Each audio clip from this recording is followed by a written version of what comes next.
Listen. If you do not understand white supremacy, what it is, and how it works, everything else that you understand will only confuse you.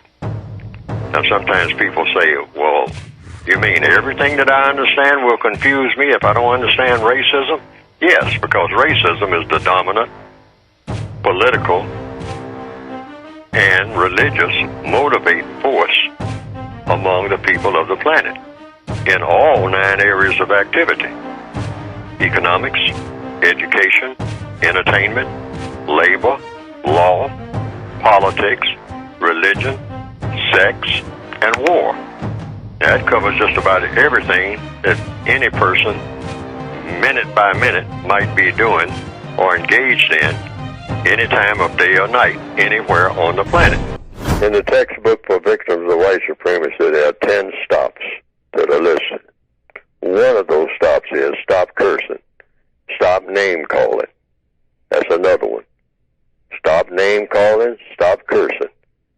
And generally speaking, according to the code, getting back to that term that I invented a few years ago, victims guaranteed qualification. Victims of racism are all equal. There's none of them that are bigger than others. I mean, some black people have titles that are recognized by the white supremacists, but that doesn't mean anything. Their major title is what? The N-word in the system of white supremacy. So it doesn't make any difference what your title is anyway. That's your title. And the other title that goes with that, same thing, prisoner of war. All prisoners of war are equal, regardless of what rank they had before they became prisoners of war. So one prisoner can't really talk down to another prisoner.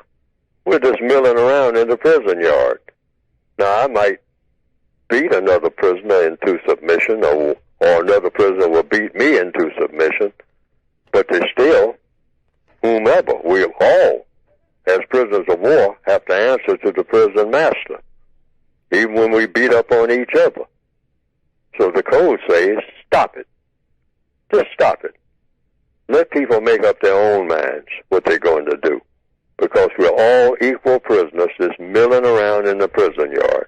We can give each other our opinions on how to go about not being prisoners, but we shouldn't try to put the muscle on each other.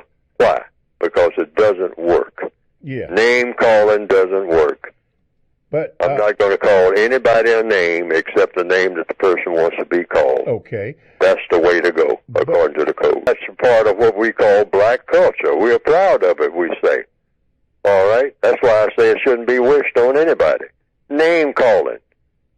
The code says you never, ever, under any circumstance, call anybody, white or non-white, male or female, young or old. You never, ever call anybody by a name or a title that that person doesn't want to be called. Never. Under any circumstance. Find out what the person's name is or what title the person wants to go by. Even if a person, comes up to you and says, I'm King Jesus. I am Jesus. And that's what I want to be called. Call the person by the name that he or she wants to be called. From now on, call that person Jesus. Why? Because that's what the person requested. You're not losing anything by doing that. And all these other nicknames that you put on people and all like that, and the person says, don't call me that, it's not constructive. Mm-hmm. See, you can't stop somebody from calling you a name, so what does the code say about somebody who calls you a name after you have told them what you would like to be called? And they call you the N-word. You just say, okay, that's your choice. That's how you see me. So, you're just telling me that's how you see me. So as a fellow prisoner of war, if it's one person of color, one black person talking about another, it doesn't mean anything in the prison yard. So when somebody calls me any kind of name, like anybody can call me any name, and that definitely white people can call me any name they want to call me, because they've done that anyway. I mean, even the name Neely Fuller, I mean, if you go by, like in the Nation of Islam, and Elijah Muhammad said that, he said they called him Elijah Pooh, and he said he ain't never been a Pooh. What the hell is a So Pooh? he gave himself a name. Yeah. And then you can call him whatever you want to call him, but he named himself. Mm-hmm. Okay? He said, I'm Elijah Muhammad, and I ain't never been a Pooh. And so the other family member said, yeah, you were born Elijah Pooh. Said, that's the slave master's name. Okay. That's what he calls me. Okay. He can call me anything he wants to call me. All right. But I'll call myself what I want to be called, and that's good enough. Okay. If a person tells me that, I would say, okay, I have permission to call you that. But then I would immediately ask, that's the compensatory logic now. Ma'am, is there any other word that you wouldn't mind me calling you? Would you mind, what do people call you generally? Because I would somewhat be thinking logically now, does everybody call you that all day, everywhere? When you go apply for a job, you say that's who you are, that's your name, that's your title? I mean, I'm applying for a job, my name is Bitch. Say, okay, Mrs. Bitch, okay, that's what you want to be called? Yes, my name is Bitch. Well, then I would immediately ask, well, ma'am, is there any other name, any pseudonym, which means a substitute name that you go by? Say, well, I was born Helen Green, but I like the word bitch, Yeah. Well, would you mind if I call you Miss Green? And if the lady says, no, I don't mind, you can call me Miss Green, if you want to, I'll accept that. Then I will call her Miss Green. Okay. Why? Because it makes for less problems. Okay. Most other people standing around will hear me call her a bitch, even though she asked me to call her that. Yeah. All right? And then other people will look at that as me being insulting or something like that, and it will cause what? The one thing you don't want to cause, confusion and a problem. Yeah.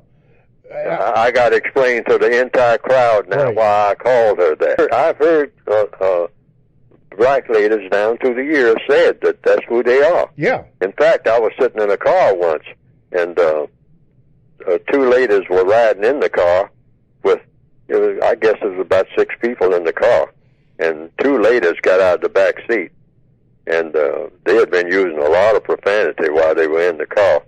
So they turned around and talked to the other ladies who were still in the car, and they said, now I know you young ladies think that we are a couple of bitches, and we are. And they walked away. All right? But that was their choice. Okay. That's who they some people say being, a black female calling herself a bitch or being called a bitch, that is a super wonderful a part of black culture. Some people say that. Yes. Some people who write songs say, hey, if you can't call bitches, black female bitches and whores, if you can't call them that, you ain't got no song. I mean, how you going to have a decent song and make any money? And you ain't got that in there. I mean, that's a part of us. I mean, that's a part of our whole background. I mean, our sisters, our wives, our girlfriends, or that other guy's girlfriend or wife or sister, that's who she is. She's a black bitch. That's what she is. I mean, everybody should get on board with this. I mean, this is wonderful. I'm going to make millions off of this.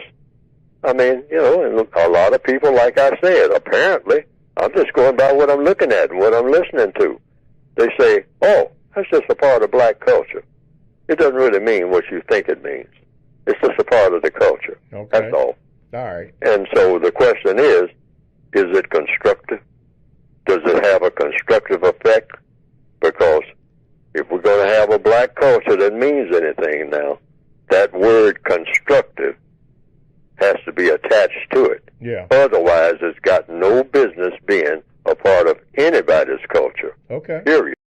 That's some people have said they've seen some cartoons of my work on the internet that have been presented, and that it pretty well embellishes what I have been trying to say in my textbooks.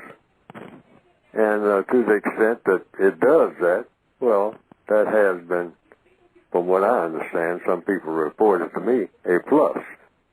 Because they didn't understand what I had written very well, but when they saw those cartoons that just repeated what I was saying and attaching my name to it, and came right out of the book, the material did, they say that they better understood it. And I can understand that because people are kind of visual, particularly in the year 2021 now, more visual than ever.